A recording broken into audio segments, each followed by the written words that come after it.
The next golf designer is Stanley Thompson. We got a par 3 from him. He's the Canadian great of golf design. Most of his courses are in Canada, but he's built a few in the United States. Now, the big fella has built a lot of great golf like Jasper Parks, and I haven't played any of his courses in particular, but I'm going to take a look now and see if I have. And Stanley was known for his scattered bunkers. Stanley Thompson's really known for his style of bunkers. You can see we're almost on a different hole here, a different course when playing the Stanley.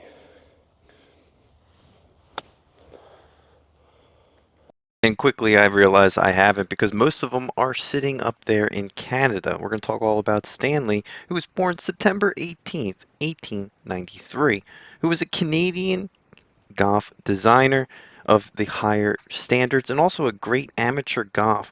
He co-founded the American Society of Golf Architects.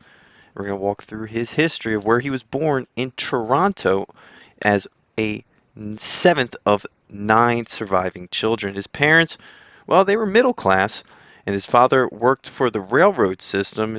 And 4 of his brothers were all developed excellent golf skills, and each made a significant contribution to Canadian golf in general.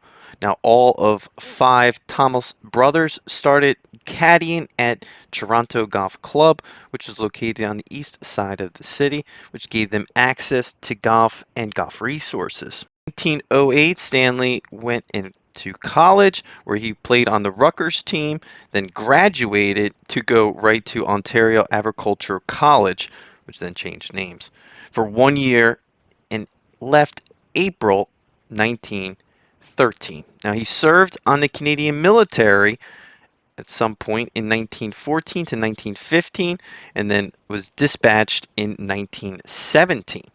Where he was a gunner. Where does golf come into play? Well, during this time in the military service, he was traveling all over and visiting these top golf courses and there's also conversations that he was working at a golf course prior to even starting military. Now, when the war ended, he returned to Canada and was a full-time golf architect, going into business himself in 1923. Perfect time to get involved because of the expansion of golf in North America. There was some new courses and millions of new golfers, so he was busy at work those first couple years. Consistently built courses from 1912 to 1952, mostly in Canada. Did credit his start from golf design to George Cumling.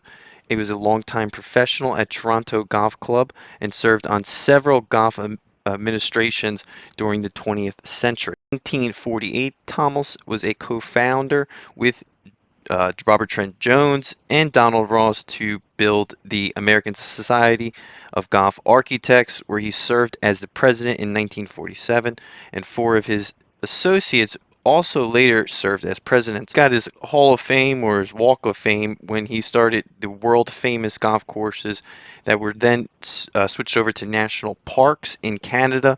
We're going to list some of those on here, but overall, this gentleman has consistently built great golf courses in Canada. I'm really hopeful that I would be able to play one of his courses, and we will be targeting his courses in the near future. We do golf reviews. We target golf courses. We're at 150 something golf reviews total now, and we record them. Each one is different, and we talk about the history of the golf. We learn about these golf architects, and then we talk about it while we're on the course, and hopefully, in the near future, by the time you're watching this, we're getting a little bit better and more traction. Until then, we appreciate you watching and learning about this Canadian native who unfortunately did die in 1953, January 4th, but he still leaves a legacy of golf for his generations to come, and hopefully for the near future, a lot of golf courses will be mimicked off of his bunker play. And I was never really a fan of extreme bunker play because it is hard to keep up with, but for some of these courses that have a lot of money, it's respectful to have a hole at least dedicated to his bunker play. And that's going to do it for our episode with the Parfessor, an independent golf channel. Keep on playing, or if not, learn a little bit more about golf with the Parfessor.